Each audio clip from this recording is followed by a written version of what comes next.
Youth GKI Kanan. Senang sekali kalau pada hari ini kita bisa sama-sama kembali. Kita mau saat teduh bareng yuk. Teman-teman, hari ini mari kita mempelajari sebuah tema, yaitu try harder, berusaha lebih keras lagi.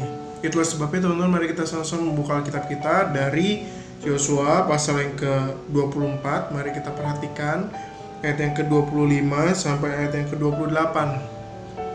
Yosua 24 ayat yang ke-25 sampai 28. Jika sudah mendapatkannya, pokok akan membacakan untuk setiap kita. Demikian bunyi firman Tuhan. Pada hari itu juga Yosua mengikat perjanjian dengan bangsa itu dan membuat ketetapan dan peraturan bagi mereka di Sikem. Yosua menuliskan semuanya itu dalam kitab hukum Allah. Lalu ia mengambil batu yang besar dan mendirikannya di sana, di bawah pohon besar di tempat kudus Tuhan. Kata Yosua kepada seluruh bangsa itu, sesungguhnya batu inilah akan menjadi saksi terhadap kita, sebab telah didengarnya segala firman Tuhan yang diucapkannya kepada kita. Sebab itu batu ini akan menjadi saksi terhadap kamu, supaya kamu jangan menyangkal Allahmu. Sesudah itu Yosua melepas bangsa itu pergi, masing-masing ke milik pusakanya. Tonton perikop yang baru kita baca ini sesungguhnya mau berbicara tentang satu gambaran tentang adanya satu pembaruan perjanjian yang dilakukan oleh Yosua yang mengatasnamakan orang Israel dengan Allah di Sikem. Teman-teman, di awal kitab Yosua kita sama-sama juga melihat bagaimana umat Israel mengikat perjanjian dengan Tuhan. Perjanjian untuk hidup setia, hidup sesuai dengan apa yang Tuhan kehendaki. Namun teman-teman, dengan berjalannya waktu, kitab Yosua juga mencatat bagaimana kegagalan-kegagalan bangsa Israel di dalam memenuhi perjanjian itu.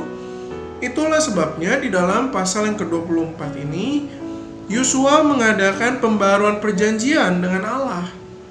Teman-teman, pembaruan perjanjian di dalam bagian ini seakan-akan menjadi satu ungkapan bagaimana umat Israel ini mau berusaha berkata pada Tuhan, ya Tuhan, ampuni saya bahwa saya telah gagal. Tapi saya mau Tuhan berusaha dengan lebih keras.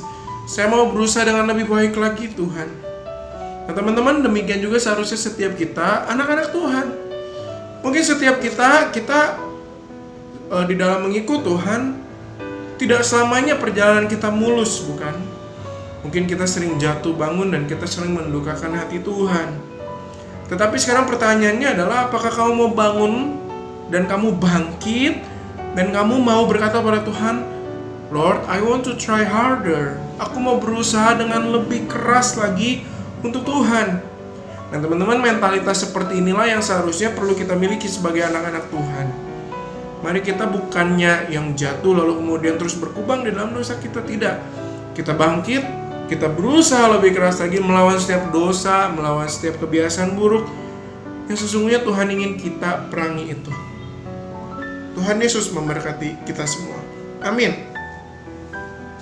Hai guys, jadi itu dia satu kita untuk hari ini. Ayo kita belajar untuk try harder, berusaha lebih keras lagi untuk mengubah kebiasaan buruk kita. Nah, untuk menutup satu kita pada hari ini, yuk kita berdoa. Tuhan Yesus, terima kasih Engkau telah memberkati kami. Tuhan berkati atas hari yang telah Engkau berikan pada hari ini. Berkati agar kami dapat memuliakan-Mu. Tuhan berkati agar kami dapat terus bekerja lebih lagi untuk mengubah kebiasaan buruk kami. Tuhan berkati juga atas aktivitas kami seharian ini Tuhan. Dalam Yesus kami berdoa. Amin. Nah, jangan lupa ya buat bagiin juga satu teduh kita ini ke semua teman-teman kalian. Terus, kalau kalian merasa punya pergumulan, kalian boleh banget DM Youth GKI Kanan. Jangan lupa juga buat dengerin podcastnya setiap hari Minggu ya di Spotify. Nah, besok kita bakal ada Zoom Fellowship. Linknya bakal dibagiin di grup lain dan juga di grup WhatsApp. Jangan lupa dengerin. Okay, have a good day. God bless. Kalian tahu gak sih bedanya customer service sama podcast Youth? Kalau customer service hadir untuk kebutuhanmu, tapi kalau podcast Youth hadir untuk keresahanmu.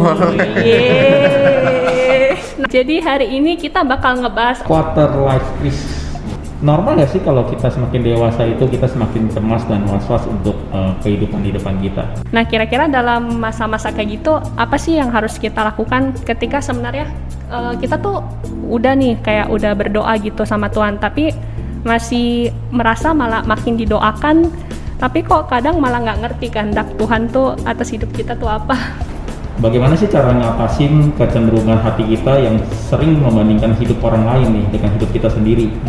Quarter life crisis itu bukan sesuatu yang harus dihindari, tetapi itu adalah hal yang kamu harus hadapi, bukan dengan kekuatan kamu, tapi bersama dengan Tuhan.